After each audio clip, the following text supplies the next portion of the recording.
You know, it's a beautiful sunny day here today as I'm recording this, but that's not the norm this time of the year, is it? As the weather shifts, as we have less sunshine, there's a lot of other changes that come along with it. For a lot of people, mood gets a little bit tougher. Maybe anxiety spikes up. Tantrums and meltdowns and struggles with your kids are all of a sudden on the rise. Or the immune system really begins to take a hit and we're getting sick over and over and over again. That's what doctors are going to refer to as seasonal depression disorder. And we're going to talk about how you can still get in the sunshine a little bit, or maybe you take some extra supplements, you add some vitamin D, you get in the light box, you do the sauna, you do these different things to support that. And that's important.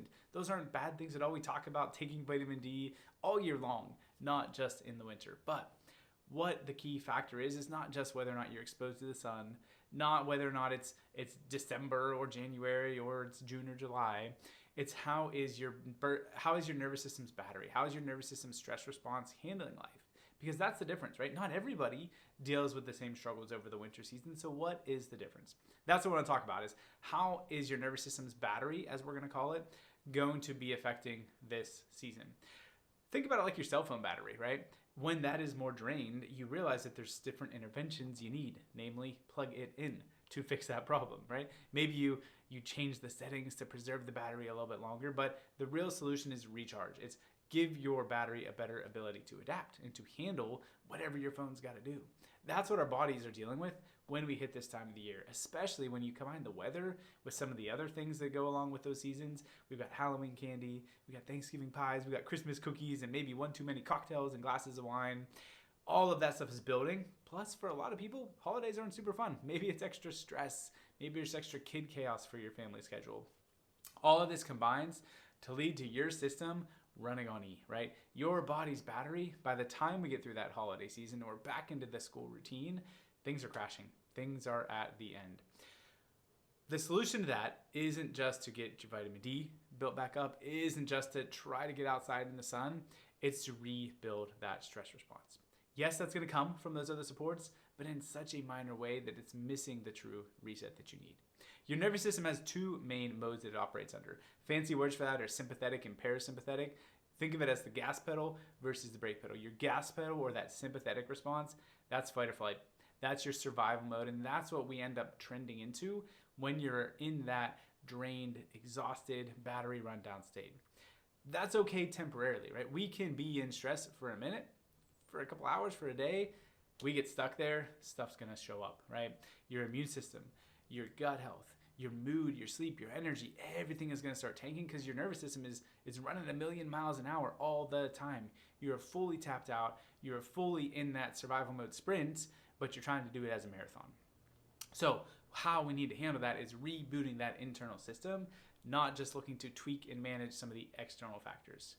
You can't reboot the internal with changing the external. That's what chiropractic is so amazing for, is that literally it's pumping the brakes, right? That's what adjustments are. It's fine-tuning that neurological pathways so that we can reset the stress response internally. We see this happening so frequently in kids, and you might not realize it, right? As a parent, you can understand and relate to this seasonal affective disorder, or SAD, and the sunshine goes away, and we all hate living in this Pittsburgh time or area during this time frame. But that is happening to your kids too, and especially if they've been through what we call the perfect storm journey, that sets them up to be dealing with this in such a more significant and severe way. It starts a lot of times with the birth process. Either pregnancy stress or the birth process itself has some extra stressors or demands to it. Interventions like C-section, forceps, vacuum extraction, those are a huge challenge on that kid, and it really affects this upper neck brainstem area because you're pulling a kid out of the birth canal and turning and twisting and creating a damage or injury in that regulation zone. The majority of the body's brake pedal or parasympathetic influence comes from the vagus nerve, which comes out of the base of your skull right by this region. So when that's affected in those early life challenges, it's going to show up.